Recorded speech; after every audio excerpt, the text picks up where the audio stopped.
Students of class 9 हम लोग देख चुके हैं सेल पर कुछ इंट्रोडक्शन और सेल मेम्ब्रेन का कुछ स्ट्रक्चर, उसका फंक्शन।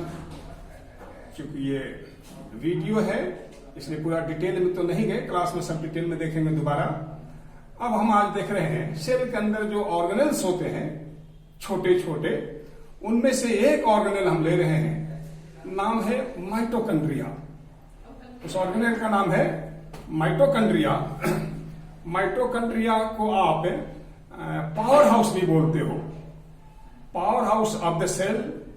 इसका नाम है माइटोकॉन्ड्रिया का इसलिए कि इसका मेन ड्यूटी है एनर्जी जनरेट करना। इसके अंदर ही एनर्जी जनरेट होता है और एटीपी के रूप में वो एनर्जी जमा हो जाता है और फिर यही जहां जहां जरूरत है बॉडी में, लिविंग एक्टिविटी में, वो सब यूज होता है एनर्जी। हम लोग पहले इसका स्ट्रक्चर देखें। माइटोकॉन्ड्रिया का स्ट्रक्चर देखने के पहले हम लोग एक इमेजिन नहीं, तो सच्चाई है। आप जलेबी देखा होगा आपने, जलेबी आप खाए भी हो, मिठाई है एक तरह का। यो ऐसे होता है जलेबी, देखो ये हुआ जलेबी, ये जलेबी है। जलेबी एक मिठाई है, आप इसको खाए भी हो। और दो वैरायटी है इसका, एक तो जनरल वैरायटी है जो कम पैसे में मिलता है, और एक स्पेशल वैरायटी है, उसका नाम इमरती भी है। इमरती को आप यूं देखो ऐसे रहता है, वो ये इमरती है, इस तरह से वो लोग बनाते हैं। स्पेशल वैरायटी है जलेबी का अमृति। तो इस तरह से अमृति जैसा माइटोकॉन्ड्रिया का स्ट्रक्चर होता है, जलेबी जैसा। ठीक है, जलेबी जैसा इसका स्ट्रक्चर होता है। अब हम हमें बोर्ड पर इसका स्ट्रक्चर देखें। अब आपको लिखना होगा या बतलाना होगा माइटोकॉन्ड्रिया के विषय में, तो बोलना होगा कि mitochondria is the plate like structure, disc like structure. Books में बहुत लैंग्वेज मिलते हैं, कोई बोलता है कि सिलिंड्रिकल स्ट्रक्चर, कोई बोलता है डिस्क लाइक, कोई बोलता है प्लेट लाइक। आप बोलो डिस्क लाइक या plate like. Mitochondria is the disc like structure. इस तरह से ये हुआ माइटोकॉन्ड्रिया का स्ट्रक्चर। ये माइटोकॉन्ड्रिया का स्ट्रक्चर है प्लेट जैसा, और ये प्रोटेक्टेड होता है चारों तरफ से डबल मेम्ब्रेन से। चारों तरफ से प्रोटेक्टेड होता है डबल मेम्ब्रेन से, जिसमें से एक मेम्ब्रेन हमने बना दिया, ये आउटर मेम्ब्रेन है। इसको आप लिखो outer membrane, outer membrane.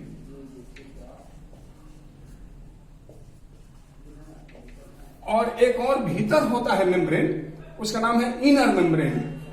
Inner membrane का क्वालिटी है, क्या क्वालिटी है कि जैसे जैसे वो आगे, जैसे ये इनर मेम्ब्रेन हम बना रहे हैं, इनर मेम्ब्रेन यूं आगे बढ़ते जा रहे हैं, पूरा घेर लेगा माइटोकॉन्ड्रिया को चारों तरफ से।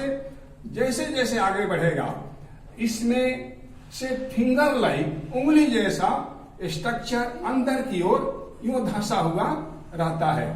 Finger like structure, finger like projection invaginates inside the mitochondria from the inner membrane. ये हुआ finger like structure.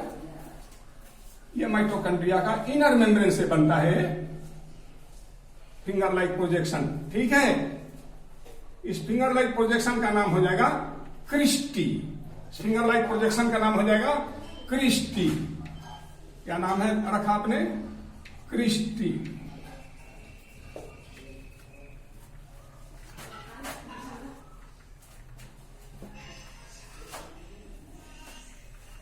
Finger like projection का नाम आपने रखा क्रिस्टी।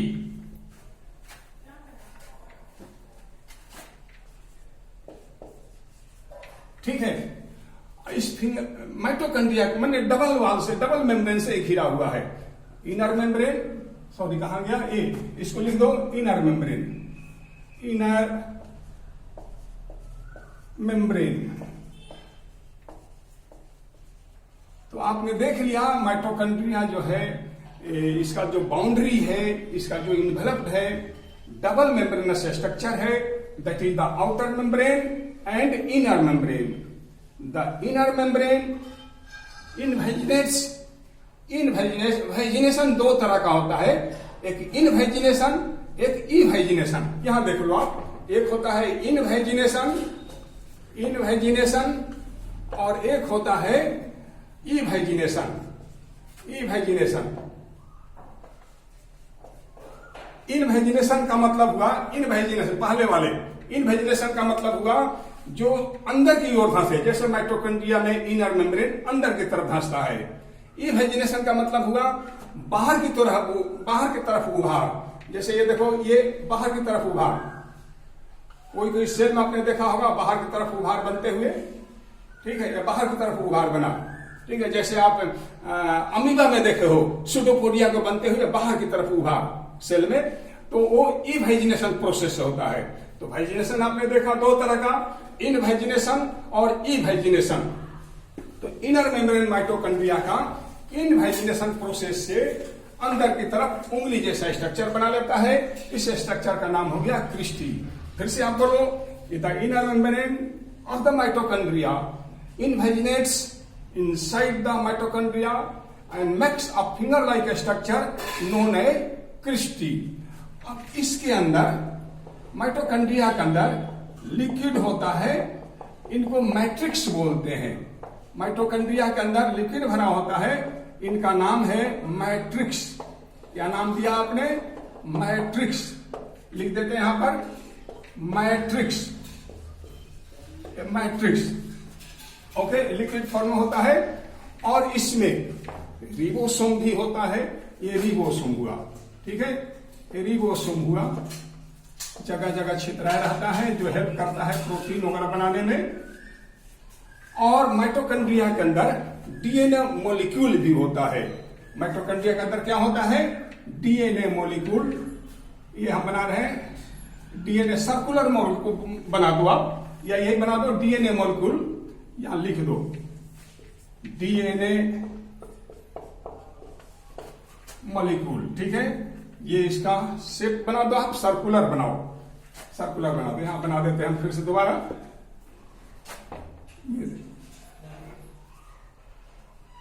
ये डीएनए मॉलिक्यूल सर्कुलर हो गया, ठीक है। इस सेल के अंदर दो ऑर्गेनेल ऐसे होते हैं जिनमें डीएनए मॉलिक्यूल होता है, सारे ऑर्गेनेल में नहीं होता है। सेल के अंदर दो ही ऑर्गेनेल हैं जिसमें डीएनए मॉलिक्यूल होता है। ऐसे डीएनए का पोजीशन है, इसका प्लेस है न्यूक्लियस के अंदर, ठीक है। ये क्रोमोजोम पर होता है, क्रोमोजोम पर डीएनए मॉलिक्यूल होता है जो पाया जाता है न्यूक्लियस के अंदर। किंतु सेल में दो ऑर्गेनेल ऐसा है जिसमें डीएनए मॉलिक्यूल होता है सर्कुलर फॉर्म में। एक तो हो गया माइटोकॉन्ड्रिया में डीएनए होता है, और दूसरा होता है प्लांट में क्लोरोप्लास्ट में। प्लांट के क्लोरोप्लास्ट में होता है डीएनए मॉलिक्यूल सर्कुलर फॉर्म में। आगे बढ़े हम लोग।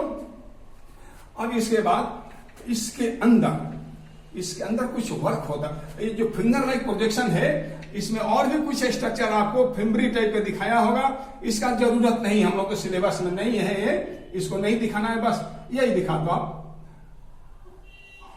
ये पार्टिकल भी बोलते हैं इसको, ठीक है। ये बस इतना ही दिखाओ, finger like projection, that is the cristae. फिर मैट्रिक्स दिखाओ, डीएनए दिखाओ, आउटर मेम्ब्रेन और इनर मेम्ब्रेन, डीएनए मॉलिक्यूल हो गया आपका। अब आ जाओ आप, ये मेन इसमें होता क्या है? जब आप रेस्पिरेशन करते हो, ये तो होता है सेल के अंदर ना, ये माइटोकॉन्ड्रिया होता है एक सेल के अंदर, एक पूरा सेल है, मान लो ये सेल है, और सेल के अंदर होता है माइटोकॉन्ड्रिया। तो जब हम लोग रेस्पिरेशन करते हैं, रेस्पिरेशन के दौरान हमने जो ऑक्सीजन लिया, वो ऑक्सीजन हमारे लंग्स से उसको कैरी करके आरबीसी, रेड ब्लड कर्पिसल्स, जो ब्लड का पार्ट है, वो कैरी करके लाता है, हर टिश्यू में पहुंचा देता है ऑक्सीजन को, और टिश्यू से सेल में आ जाता है डिफ्यूजन प्रोसेस से। डिफ्यूजन प्रोसेस से सेल में आ गया, और फिर वहां से सेल के अंदर वो अपना जगह खोजता है कि अब हम कहां जाएं ऑक्सीजन, तो उसको जगह मिलता है माइटोकॉन्ड्रिया में। डिफ्यूजन प्रोसेस से ही सेल से फिर आता है माइटोकॉन्ड्रिया में। और यहां पर एक चीज और आया हुआ रहता है डाइजेशन प्रोसेस से। एक रेस्पिरेशन प्रोसेस से ऑक्सीजन आया, ऑक्सीजन कैसे आया? रेस्पिरेशन प्रोसेस से, ठीक है। रेस्पिरेशन प्रोसेस से ऑक्सीजन आया, ये माइटोकॉन्ड्रिया के अंदर चला जाएगा। एक मटेरियल और आया है डाइजेस्टेड फूड, वो है ग्लूकोज। ग्लूकोज जो है कार्बोहाइड्रेट का सबसे सिंपलर फॉर्म है ग्लूकोज। तो डाइजेस्टेड फूड ग्लूकोज के रूप में भी उसको कैरी करके ब्लड लाता है, प्लाज्मा में डिजल्व होकर के वो आता है, और कैरी करके ब्लड उसको फिर टिश्यू में दे दिया, टिश्यू से फिर सेल में आ जाता है डिफ्यूजन प्रोसेस से, और सेल से फिर माइटोकॉन्ड्रिया में आ जाता है वो ग्लूकोज। ग्लूकोज आया माइटोकॉन्ड्रिया में, इधर से ऑक्सीजन आया माइटोकॉन्ड्रिया में, और दोनों एक साथ मिल जाता है, ऑक्सीजन भी और ग्लूकोज भी। आप केमिस्ट्री में पढ़े होंगे ऑक्सीडेशन प्रोसेस। सिंपल डेफिनेशन है ऑक्सीडेशन का कि addition of oxygen with any other substance और कंपाउंड इज कॉल्ड ऑक्सीडेशन। एकदम सिंपल और छोटे बच्चों को समझाया जाता है। आप अभी सीनियर क्लास में हो, इसलिए आपके लिए डेफिनेशन और दूसरा कोर्स चलेगा, वो हम लोग केमिस्ट्री में देखेंगे। यहाँ पे एडिशन हो रहा है ऑक्सीजन का और ग्लूकोज का। माइटोकॉन्ड्रिया के अंदर ग्लूकोज और ऑक्सीजन आपस में एडिशन करके, आपस में मिल करके रिएक्शन करता है, ये ऑक्सीडेशन प्रोसेस हुआ। और इस ऑक्सीडेशन प्रोसेस से ग्लूकोज टूट जाता है छोटे छोटे सिंपलर फॉर्म में। ग्लूकोज टूट जाता है छोटे छोटे सिंपलर फॉर्म में, उस दौरान CO2 बनता है, ठीक है, फिर एनर्जी उसी दौरान बनता है, बहुत सारे हीट प्रोड्यूस होते हैं। एक मोलिक्यूल ग्लूकोज के टूटने से करीब करीब 38 ATP 38 ATP एनर्जी बनकर तैयार हो जाता है, और भी बनता है एनर्जी। ये एकदम सेकंड में काम होना है, सेकंडों में काम होना है, तो इतना जल्दी जल्दी रिएक्शन होता है, इतना जल्दी जल्दी काम होता है कि 38 ATP ही बन पाता है, 38 ATP ही बन पाता है। बाकी जो रिमेनिंग एनर्जी बच गया, रिमेनिंग जो एनर्जी बच गया जिससे ATP नहीं बन पाया, ATP बनने का तरीका देखो, यहां पर ऑलरेडी पहले से प्रेजेंट है ADP। माइटोकॉन्ड्रिया में पहले से प्रेजेंट है क्या चीज? ADP। एक केमिकल है ADP। ATP मैं नहीं बोल रहा हूं, ADP बोल रहा हूं। ADP का मतलब हुआ एडिनोसाइन डाइफॉस्फेट, एडिनोसाइन डाइफॉस्फेट। और इसमें एक और फास्फोरस मिल जाए, ADP में एक और फास्फोरस मिल जाए P, तो बन जाएगा अब ट्राइफॉस्फेट। दो तो पहले से फास्फोरस यहां पर है, तभी इसका नाम हुआ एडिनोसाइन डाइफॉस्फेट। डाई का मतलब दो, फॉस्फेट दो का है, एक फास्फोरस और मिल गया, तो अब बन गया ये ATP। क्या बन गया? ATP। अब ATP का मतलब हुआ 3 फास्फोरस, एडिनोसाइन ट्राइफॉस्फेट, ट्राई मैंने 3, एडिनोसाइन ट्राइफॉस्फेट, ये बन गया आपका ADP। और प्लस फास्फोरस मिलने से इनको बनने में हेल्प करता है वही जो एनर्जी रिलीज हुआ है, एनर्जी जो रिलीज हुआ है ग्लूकोज और ऑक्सीजन के मिलने से, ऑक्सीडेशन प्रोसेस से, उसके माध्यम से ये बन गया ATP। और इसी ATP में, ये भी एक केमिकल है एडिनोसाइन ट्राइफॉस्फेट, इसी केमिकल में वो बंद हो जाता है एनर्जी। जितना जल्दी बन पाया वो बंद हो गया। इस तरह से कुल मिलाकर के 38 ATP एनर्जी तैयार हो जाता है एक मोलिक्यूल ग्लूकोज के ऑक्सीडेशन से। ग्लूकोज के एक मोलिक्यूल के ऑक्सीडेशन से कितना बन गया? 38 ATP। ओके, 38 ATP बन गया। अब बाकी और भी एनर्जी बचा हुआ है, और भी एनर्जी बचा हुआ है जो इतना जल्दी नहीं बन पाया ATP, तो एनर्जी रेडिएट हो जाता है, सेल से अब बाहर निकल जाता है एनर्जी। CO2 भी बाहर निकल जाता है, जो CO2 बन गया, जो H2O बना वो भी बाहर निकल जाता है। और फिर वो शरीर में, पूरे शरीर में वो आपका टेम्परेचर मेंटेन करने में काम आता है। जो बचा हुआ एनर्जी है, जो ATP नहीं बन पाया, वो हीट एनर्जी पूरे शरीर, हमारा जो टेम्परेचर हमेशा मेंटेन रहता है 37 डिग्री C। हमारे बॉडी का टेम्परेचर हमेशा कितना रहता है? 37 degree C, 37 degree C temperature हमेशा मेंटेन रहता है। चाहे एटमॉस्फेयर का टेम्परेचर 44 डिग्री हो जाए, 45 डिग्री हो जाए, 50 डिग्री हो जाए, या ठंडे समय में 4 डिग्री हो जाए, 0 डिग्री हो जाए, 10 डिग्री हो जाए, इससे हमारे शरीर को मतलब नहीं। शरीर का टेम्परेचर हमेशा 37 डिग्री C मेंटेन होता है। वो कौन मेंटेन करता है? तो जो रिमेनिंग एनर्जी बच गया, जो ATP में नहीं चेंज हो पाया, वो बच गया हमारे शरीर के सेल से बाहर निकल करके। ये एक सेल की बात है, इस तरह से सारे सेल में यही बात होता है। बॉडी में जितना सेल है सब में यही बात होता है। और वो एनर्जी बाहर, हीट एनर्जी है, वो बाहर निकल करके और फिर आपके बॉडी के टेम्परेचर को मेंटेन करता है। और इसके बाद यदि एनर्जी घट जाए टेम्परेचर मेंटेन करने में, तो फिर एटीपी भी यूज होता है। एटीपी जो है ये शरीर के और भी काम, वाइटल एक्शन में काम आता है, और भी जितना प्रोसेस होता है बॉडी में वहां ये काम आ जाता है। So this is why this mitochondria is called power house of the cell, because it generates energy in the form of ATP. एक मिनट थोड़ा आपको रुकना होगा, हमको संदेह है कि शायद वीडियो में कुछ चेंजिंग आया, गड़बड़ी हुआ। यदि गड़बड़ी होगा तो फिर लास्ट में देखेंगे अगले वीडियो में। सर कुछ चेंजिंग आ गया, बंद हो गया लाइट इसका।